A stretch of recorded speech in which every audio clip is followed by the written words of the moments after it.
Ya pemirsa, kembali lagi di Morning Show. Nah, ini seperti yang tadi kita informasikan, ini akan di segmen People and Inspiration kaitannya sama Kota Bogor. Eliza, kalau ke Bogor nyari apa biasanya? Bogor biasanya Nyari hujan. hujan di Jakarta juga udah banyak sih. Talas Bogor, Talas Bogor, asinan Bogor, asinan, iya. Roti unyil. roti unyil, iya. Soto mie sama toge gorengnya. Oh iya, dekat, bener. Pasar situ tuh juga enak tuh. Apalagi ya? Wortel. Kok wortel? Buat ngasih makan rusanya di kebun raya Bogor. Iya, benar. Tapi ada satu lagi. Oke, apa tuh? Yang biasanya juga kue atau penganan manis itu bisa jadi oleh-oleh kalau kita ke Bogor. Ini pasti berkaitan sama Talas Bogor ini ya. Iya. Ini memang salah satu yang menjadi kuliner yang bisa dikatakan wajib kalau dibawa ke Bogor. Kalau Itu kita juga dari jadi Bogor, terus bawa oleh-oleh. oleh-oleh. Nah, ini juga biasanya menjadi salah satu yang bisa dibawa. Identik ya, Iya, jadi oleh-oleh identik. khas karena Betul. identik. Nah, ini ternyata kue lapis Talas Bogor ini ternyata itu karya atau usaha dari seorang anak muda bernama Rizka Romadona. Ia sudah membangun panganan bermerek lapis Bogor ini sudah cukup lama, dari 2011, dan sekarang sudah semakin berkembang. Nah, kira-kira seperti apa? Bagaimana sih Rizka ini membangun Usaha kulinernya? usaha kuliner ini, dan idenya dari mana kira-kira lapis Bogor dari Talas Bogor ini? Iya, kita akan melihatnya di People and Inspiration.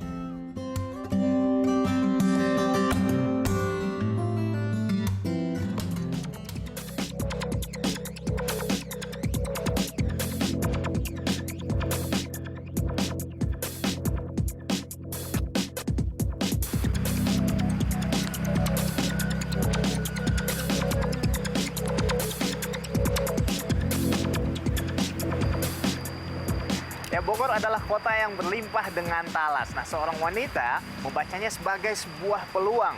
Dengan berpikir kreatif, dia memanfaatkan potensi ini menjadi sebuah produk yang bernilai ekonomi.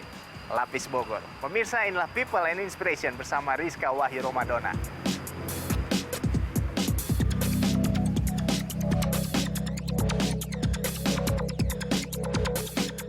Kemampuan Rizka Wahyu Romadona membaca potensi Bogor sebagai kota talas berbuah manis. Usahanya membuat produk pengenan khas kota hujan ini sukses meraih pasar dan dikenal banyak orang. Lapis Bogor, pengenan produk Rizka, kini sepertinya menjadi oleh-oleh wajib bagi para pelancong yang singgah ke kota yang terkenal dengan kebun rayanya ini.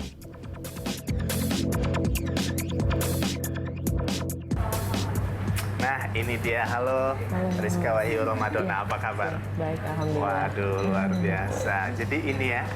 Wow, Sangkuriang namanya, Mbak? Ya, lapis Bogor Sangkuriang. Lapis Bogor Sangkuriang. Pertama Wih. dan terbesar tagline-nya. Pertama dan terbesar. Tapi memulainya di kota orang, Iya. di Bogor. Tapi aslinya Mbak Surabaya ya? Surabaya. Wow, oke. Nah, jadi gini Mbak, kita ngobrol dulu ya. Jadi kan Mbak memulai ini dari tahun 2011 dan akhirnya sudah sebesar ini, dikenal dan digemari orang. Tentunya ada proses yang tidak sederhana di sana. Bisa diceritakan apa aja yang sudah dilalui ini, Mbak? Sebelum saya mulai ini 2011 itu, sebelum usaha ini saya ya lumayan banyak mengalami jatuh bangun juga gitu kan. Ya. Jadi apa aja dulu bisnisnya? Jadi pertama mulai usaha itu saya bakso. Bakso. Di bakso jalan udah lumayan lama gitu, udah 3 tahunan waktu itu jalan, terus alhamdulillah sukses dengan bangkrutnya gitu. Sukses kan. dengan bangkrutnya. Iya, Wow. akhirnya waktu itu Perlu disyukuri. udah coba. Iya. Tapi karena bakso bangkrut, ya alhamdulillah jadi bisa bikin lapis Bogor. Kalau bakso dulu jalan ya mungkin nggak ada cerita lagi lapis Bogor gitu. Nggak bakal kan. dilanjutin ke sini ya. Oke. Jadi bakso bangkrut, terus akhirnya kita coba usaha lain, usaha jualan cendol, jualan keripik, jualan apa macam-macam juga. Iya sempat juga, dan tapi karena memang kita nggak di manage dengan baik gitu, akhirnya ya semuanya bangkrut semua gitu kan. Terus waktu itu kita pikir lagi bikin apa lagi ya, kita lihat potensi Bogor gitu kan sebagai tempat pariwisata, salah satu tempat pariwisata di sini. Orang-orang Jabodetabek ini kan padat banget gitu kan, akhirnya kenapa nggak bikin oleh-oleh gitu kan, karena kan memang budaya orang kita ini kalau kemana-mana selalu bawa oleh-oleh, entah itu buat keluarga, buat temen-temennya, buat apa. Nah itu dari situ akhirnya kita buatlah lapis Bogor Sangkur yang ini sebagai oleh-oleh khas Bogor. Iya. Tapi memang dari dulu kalau mau dengar dari bisnis yang tadi tuh ada cendol, ada bakso, keripik, itu lebih ke apa namanya makanan-makanan daerah ya. Iya. Tapi memang fokusnya minatnya memang sukanya lebih ke situ ya.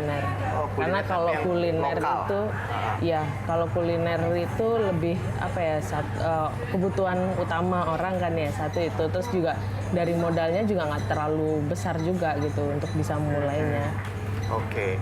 Nah, yang menarik di sini Mbak kan buat inovasi ya, dari ubi talas akhirnya jadi kue lapis. Ya kan? Nah, gimana sih ide awalnya tuh bisa kepikiran ubi talas jadi kue lapis? Jadi kalau di bisnis itu kan ada istilahnya amati, tiru, modifikasi gitu kan. Jadi amati, tiru, modifikasi. Jadi Baik. kita, kalau saya kan asli Surabaya. Kalau di Surabaya ada lapis Surabaya. Nah, akhirnya untuk di Bogor ini saya buatlah lapis Bogor gitu. Kalau di Surabaya lapis Surabaya bisa sukses, ya mudah-mudahan gitu dengan lapis Bogor ini bisa niru suksesnya lapis Surabaya gitu kan. Nah, terus kenapa kita pakai talas gitu, karena memang Bogor ini kan identik dengan talas gitu kan. Jadi kalau Mas jalan di jajanan pinggiran Bogor ini kan banyak banget orang jualan-jualan talas gitu dalam bentuk umbinya itu kan. Nah, kenapa itu nggak diolah jadi suatu makanan yang langsung siap saji gitu, karena saya sendiri juga agak kesulitan juga kalau misalnya pulang ke Surabaya gitu kan, bawa talas ubinya itu kan repot gitu kan, berat gitu, dan juga ngolahnya pun juga nggak bisa sembarangan kan, kalau salah ngolah bisa gatal, bisa apa, nah kayak gitu kan. Akhirnya ya udah kita bikin solusinya, dan kebanyakan teman-temanku juga mengalami hal yang sama. Kita kasih solusinya, nih ada talas nih, bisa langsung siap makan gitu. Wow. Dan tentunya dengan kemasan yang menarik ya. Betul, kita buat yang catchy. Iya.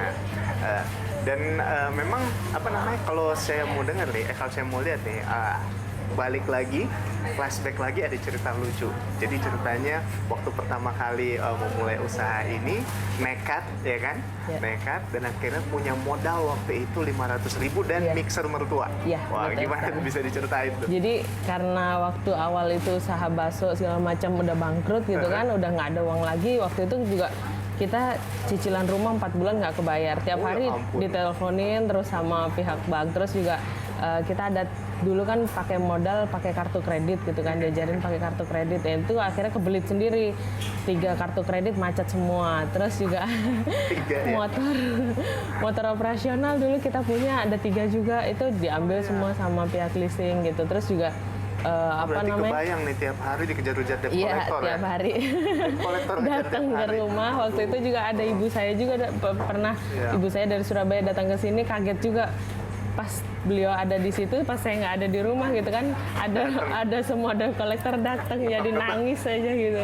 Terus akhirnya juga mobil juga kita jual juga, jadi udah benar-benar udah nggak ada uang lagi, ada tinggal sisa 500.000, ya kita maksimalkan itu gitu. Wow. Dan itu dari mertua ya? Iya. Wow, luar biasa. Betul. Nah, kita selanjutnya nih kita ngobrol soal, jadi begini nih Mbak, jadi mengacu pada kebutuhan dasar manusia ya, akan kebutuhan perut. Nah, sebetulnya memang bisnis kuliner ini kalau mau dilihat memang nggak ada matinya, ya kan? Namun untuk bikin produk yang akhirnya bisa diterima dan digemari oleh masyarakat itu bukan hal yang sederhana di sana. Nah, kira-kira nih Mbak, apa sih hal-hal yang perlu diamati dalam membuat produk yang bisa digemari masyarakat? Sebenarnya sih kalau untuk bisa diterima itu yang penting dari rasa ya. Jadi dari rasanya sendiri itu bisa masuk ke konsumen, itu sih untuk awal sudah cukup gitu. Karena waktu itu juga sebenarnya saya nggak ada background kue sama sekali gitu. Justru backgroundnya ya. Apa waktu itu? Saya elektro kan, jadi nggak nyambung gitu. Nah tapi sekarang nyambung Mas, kalau bikin kue kan harus pakai listrik kan. Connect-nya di situ. Di situ. Terus. Jadi apa namanya? Jadi lupa saya. Jadi waktu mulai itu saya belajar dari ibu saya. Ibu saya kebetulan bisa bikin kue. Nah, saya belajar dari beliau. Kita coba-coba, kita cicipin lah ke tetangga. Awal-awal kita coba ke tetangga, ternyata suka gitu, enak nih gitu. Nah, dari situ mulai repeat order. Besok pesan 2, terus pesan lagi. Nah, dari situ. Nah, mulailah kita setelah rasa sudah bisa diterima, mulai kita inovasi ke kemasan, kemudian ke pemasaran dan lain sebagainya. Oh, jadi hal-hal yang perlu diperhatikan diantaranya adalah soal rasa yang harus nyambung dengan Iya, masyarakat betul. dan juga dengan kemasan yang menarik. Betul. Wow, keren. Kalau gitu kita akan ngobrol lagi sesaat lagi pemirsa.